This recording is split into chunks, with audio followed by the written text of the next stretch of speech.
Assalamualaikum warahmatullahi wabarakatuh. Jumpa lagi bersama saya Andi di channel Ulik Sejarah. Pada video kali ini saya akan kembali lagi membacakan suatu kisah misteri nih. Yang kali ini berjudul Misteri Bapak Rusli. Nah, cerita ini merupakan season yang kedua dari cerita yang sebelumnya ya teman-teman. Nah, cerita ini merupakan asal muasal bagaimana misteri dari keluarga Bapak Rusli ini. Nah, kali ini saya akan bagi menjadi dua part. Yang pertama, saya akan bacakan partnya berikut ini ya teman-teman. Nah, cerita pada kali ini ditulis oleh akun yang bernama Cikupunya. Nantinya kalian juga bisa mengunjungi thread beliau secara langsung. Yuk, daripada kita lama-lama, kita langsung saja menuju ke ceritanya.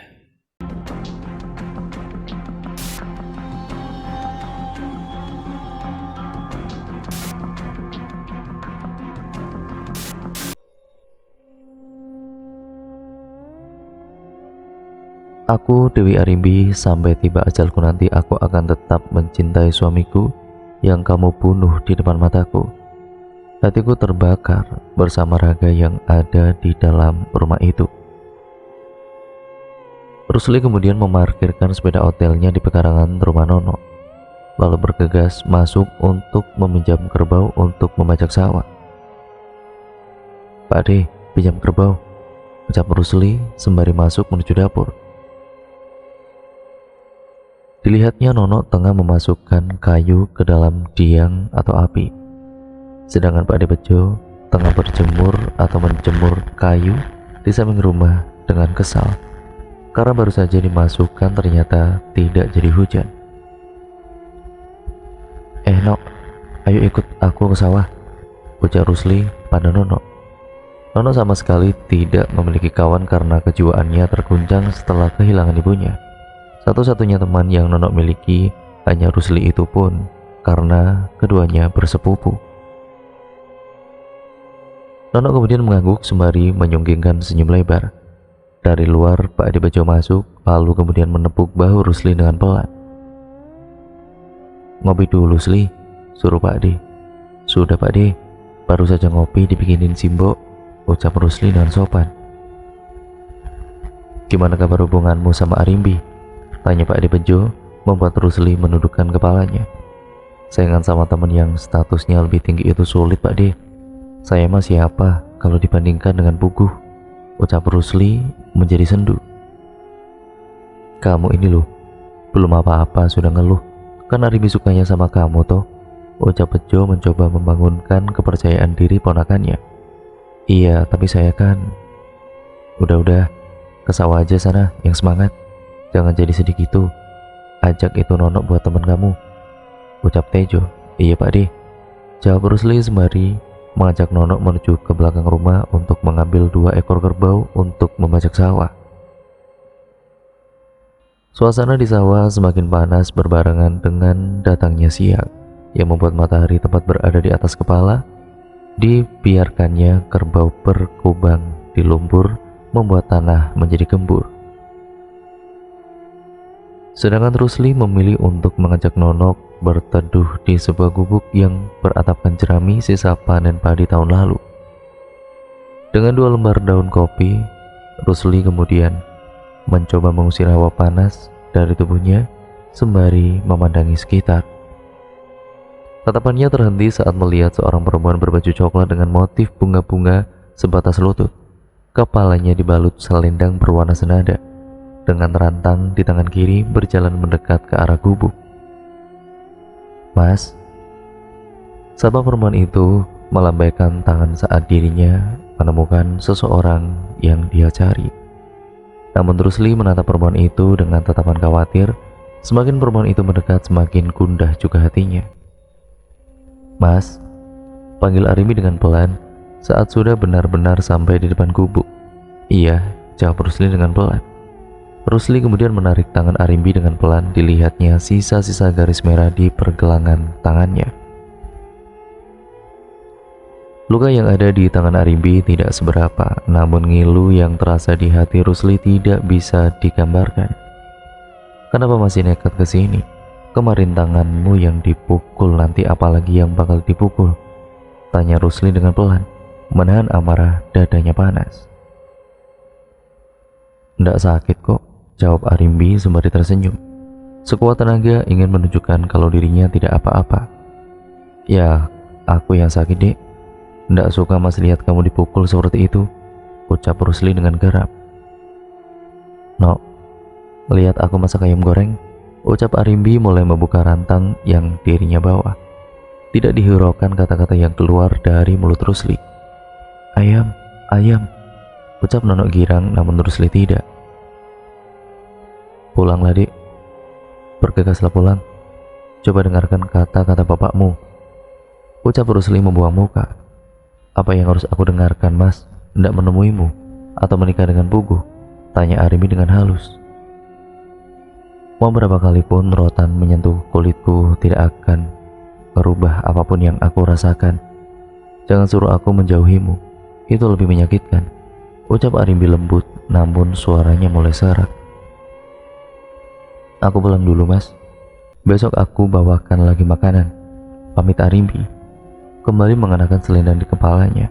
Dari balik kerudung, air matanya terjatuh di terpa hembusan angin, menyisakan kesedihan di bawah langit yang mulai mengeluarkan semburat merah.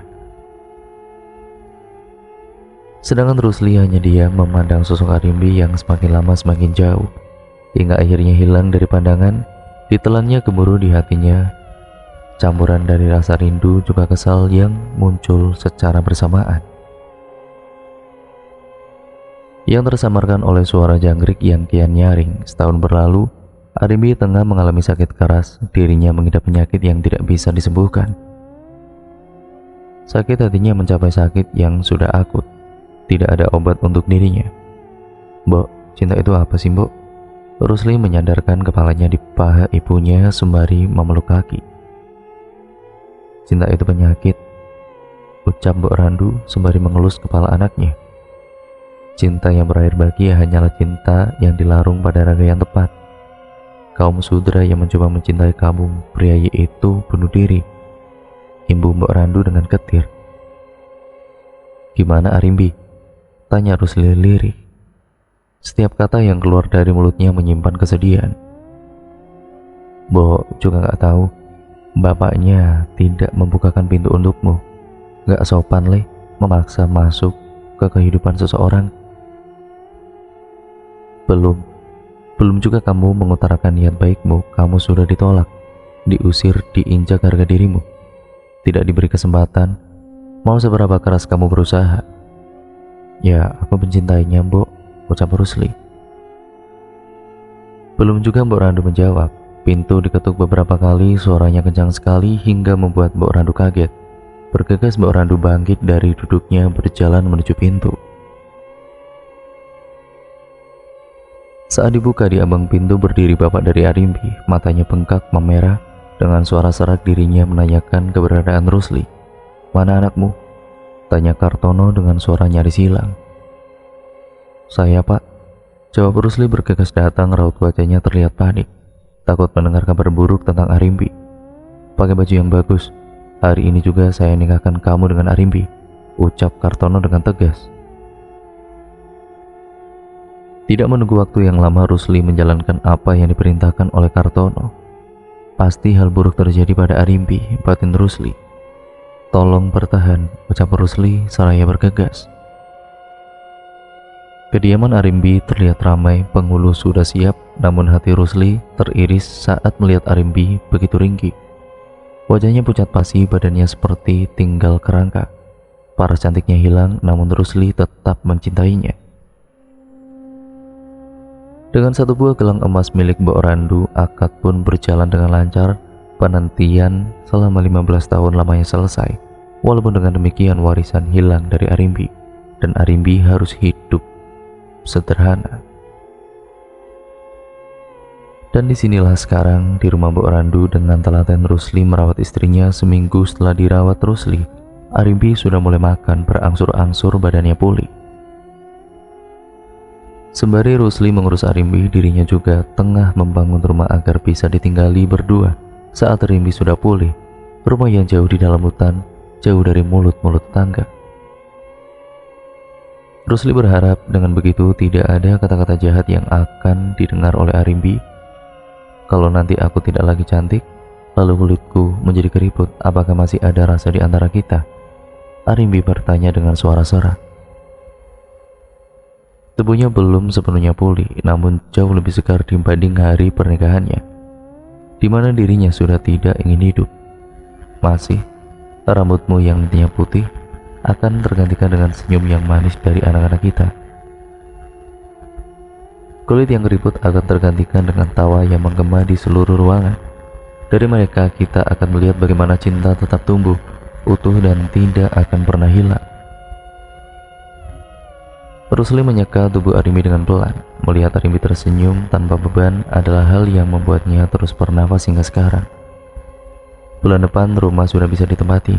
Hanya rumah dengan papan kayu usang, tidak besar, namun dari dalam rumah itu aku ingin kamu bahagia.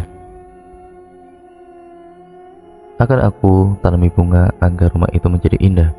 Kecil pun tidak apa, bukan ukuran rumah ataupun bentuk rumah yang membuatku senang, tapi inti dari rumah itu sendiri. Aku lega, setidaknya aku menemukan tempat pulang, tempat yang akan membuatku terus merasa aman. Suara Arimbi, bak air, kelembutannya menenangkan. Rusli kemudian membiarkan istrinya beristirahat. Dirinya bergegas mengambil celurit untuk memangkas padi yang sudah menguning. Tak lupa Rusli berpamitan dengan ibunya, sembari menitipkan Arimbi sebentar. Buat bekal, diserahkannya rantang berisikan makanan, mengingatkan Rusli pada suatu masa di sore itu. Berangkat dulu, Mbok, ucap Rusli dengan singkat. Jalan masih sepi, sengaja Rusli berangkat lebih pagi agar siang pekerjaannya sudah beres. Tidak enak hati jika harus meninggalkan Arimbi terlalu ramah. Tidak enak hati jika harus meninggalkan Arimbi terlalu lama. Di pertengahan jalan, Rusli berpapasan dengan Kandar. Rusli melambaikan tangannya dengan pelan, namun yang Rusli dapat hanyalah tatapan sinis dari wajah kawannya. Dar, tak sapa kok kamu sensi banget sama aku, kenapa toh? Rusli terlihat bingung. Kamu pakai dukun toh? Mbok bikin sakit itu di Arimbi biar orang tuanya luluh. Tuduh si Kandar itu. Kamu tuh ngomong apa toh? Dapat kabar ndak benar itu dari mana kamu? Rusli terlihat kesal. Pukulah, dia yang ngomong. Gara-gara kamu loh dia nggak bisa jadi kepala desa. Gara-gara kamu juga aku jadi ndak ada kerjaan. Tadinya enak aku ngurus ternaknya keluarganya si Arimbi. Habis dia nikah sama kamu semua ternak dijual. Pengangguran aku. Kandar kemudian mengatakan dengan nada tinggi, terlihat urat seakan ingin keluar dari lehernya. Lah, apa urusannya si Buku? Kok nggak bisa jadi kepala desa? Kalau kamu jadi pengangguran ya maaf toh. Tapi aku nggak pernah kepikiran buat main dukun. Padahal kamu temanku loh, Buku juga. Kok tega nyebar omongan yang tidak benar gitu sih? Dada Rusli terasa panas. Ya ndak bisa toh. Orang gadis itu kan harus punya istri. Kalau kamu ndak main dukun pasti si Arimbi udah sama Buku. Apa kurangnya coba si Buku? Sugih, ganteng, mapan. Tidak mungkin kamu bisa sama si Arimbi kalau nggak main dukun. Yakin aku. Nah, temannya itu bersikeras. Alah, terserahmu lah. Rusli memilih pergi membawa hatinya yang diliputi amarah. Padahal di titik terapu seperti ini, rasanya ingin sekali dihibur oleh seorang teman, tapi bukannya dibantu malah dibilang yang tidak-tidak. Pantas membuat Rusli harus bermandikan keringat. Sedari dia bekerja, banyak mata yang menatapnya dengan sinis. Banyak mulut saling berbisik tentang cerita yang tidak terdengar juga tidak ingin didengar oleh Rusli. Dirinya tahu jika di kampung yang begitu luas ada cerita yang menyebar secepat angin, masuk ke sela-sela terkecil, dikecap dari mulut ke mulut yang lain, dengan tambahan yang dikarang sedemikian rupa. Acuh akhirnya kata itu yang membuat Rusli tetap diam, pasrah, tidak lagi menenangkan, namun prasangka seseorang tidak bisa dihentikan. Saya duluan ya Pak De, ndak enak tinggal Arimbi terlalu lama. Rusli kemudian meraih tangan Mbak Bejo untuk bersalaman sebelum dirinya beranjak pergi. Dilambaikannya tangan ke arah Nono yang sedang asik mengikat tangkai badi yang sudah tidak berbiji. Salam buat Arimbi oleh. Semoga lekas sembuh. Kamu yang sabar. Tepukan pelan mendarat di punggung Rusli sedikit meredakan gemuruh di hatinya. Rusli mengangguk pelan sembari melemparkan senyum ketir. Setelahnya berjalan pelan semakin menjauh dari Rio, orang yang sibuk menggepuk padi. Di perempatan jalan mata Rusli bertemu dengan mata Pugu. Tidak banyak tanya, Rusli pun menemui Pugu dengan emosi menggebu-gebu. Maksudmu apa toh? Kok nyebar kabar yang ndak-endak itu? Biar kamu ndak bahagia. Bahagiaku mau ambil, jalanku mau buat buntu. Tapi kamu malah dapat semua yang aku mau. Pugu kemudian menekankan tiap kata dengan gigi yang tertaut. Wajahnya terlihat marah. Kamu sendiri yang bilang, lah aku sampai dapetin Arimbi kamu bakal ikhlas. Kenapa sekarang beda cerita? Karena aku gak percaya kalau kamu itu bakal dapetin dia. Orang cantik kok maunya sama laki-laki gak punya masa depan kayak kamu itu. Kok bisa kamu jadi manusia yang gak punya hati kayak gini? Suara Rusli mulai mengeras. Kenapa aku harus punya hati? Kamu sendiri tahu aku secinta apa sama Arimbi. Kamu peduli? Enggak kan? Pugu menatap tajam. Kamu itu gak cinta. Kamu itu terobsesi. Cinta itu gak mungkin tega lihat orang yang dicintai menderita. Rusli kemudian menggelengkan kepalanya dengan pelan.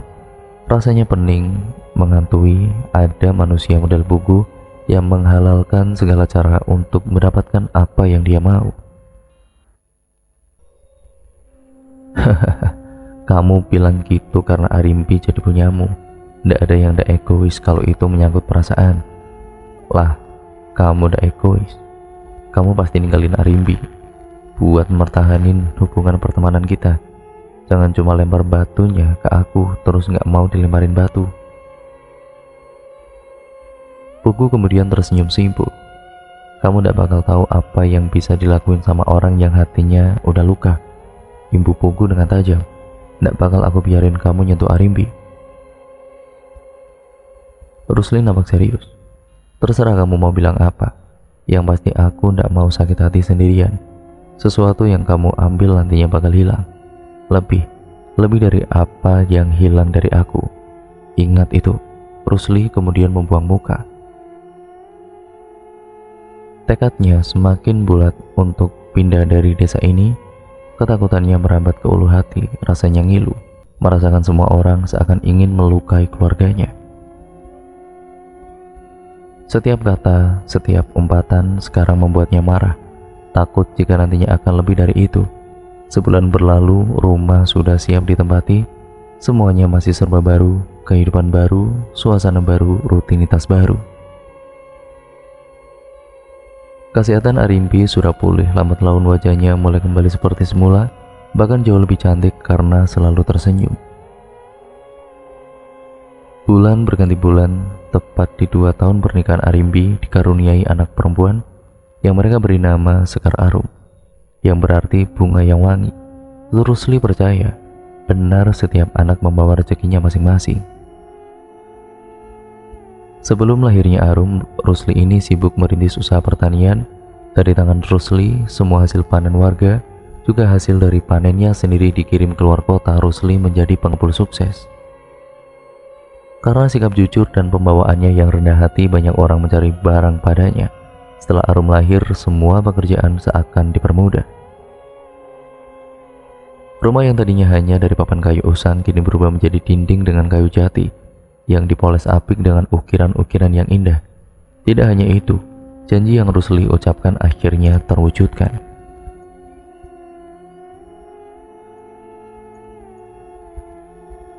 Tidak banyak yang Arimbi minta, hanya pagar dengan bunga mawar yang menjajar ataupun menjalar di sepanjang pagar. Dan akhirnya Rusli memenuhi itu semua. Namun semakin banyak buah dari satu pohon, yang semakin banyak juga orang yang melempari batu. Satu persatu fitnah mulai disebarkan walaupun tidak ada bukti dari perkataan orang-orang. Fitnah itu semakin gencar. Banyak yang bilang Rusli menggunakan penglaris, ada juga yang bilang kalau Rusli bersekutu dengan iblis supaya semua usahanya itu sukses. Puncaknya saat Arimbi melahirkan anak kedua, malam itu Rusli memanggil dukun bayi yang sama saat Arimbi hendak melahirkan Arum. Namanya Mbok Adip, orang yang sudah banyak membantu para ibu saat hendak melahirkan. Malam itu pukul 2 pagi Arimbi tengah berjuang antara hidup dan mati. Keringat membasahi tubuhnya, nafasnya tersendat. Katanya sakit, seperti tulang yang dicabut satu demi satu. Rusli memegang tangan Arimbi yang mencengkeram tangan Rusli dengan kencang. Sesekali Rusli mengelus kepala Arimbi sampai suara tangisan lantang terdengar dan anak kedua Rusli lahir. Dan cerita pun akhirnya bersambung ke part yang selanjutnya, yaitu part yang kedua ya teman-teman. Nah, kalian pasti penasaran kan bagaimana kelanjutan ceritanya? Jadi nantikan terus hanya di channel ini ya teman-teman. Dan jangan lupa untuk kalian like, komen, dan share video kali ini sebanyak-banyaknya agar channel ini bisa berkembang menjadi channel yang jauh lebih baik lagi ke depannya. Dan jangan lupa pula untuk kalian subscribe untuk kalian yang belum subscribe. Terima kasih atas dukungan kalian dan nantikan terus kelanjutan ceritanya hanya di channel ini. Sekian dan terima kasih, kurang lebihnya mohon maaf ya teman-teman, dan sampai berjumpa di video terbaru selanjutnya dari channel ini. Wassalamualaikum warahmatullahi wabarakatuh.